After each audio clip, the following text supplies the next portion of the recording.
Alright guys, so here is the install on the tail lights. So these actually individually put the bulbs in individual circles rather than just the slits that come from the OEM. And yesterday I got rained out pretty bad, so I wanted to just show everybody the next day after the install.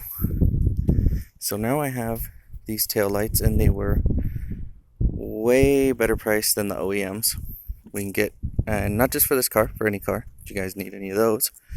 I got headlights, and then I got new corners.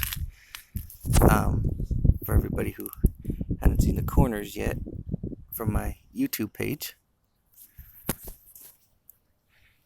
I actually had leakage in this one. Unfortunately, these did not come with new gaskets, so if you have to get new gaskets, remember, always check your gasket, or you get them full of water. Same thing with the rears. Make sure that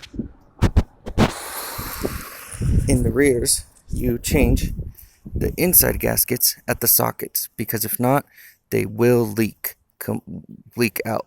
So you want to make sure you get those done.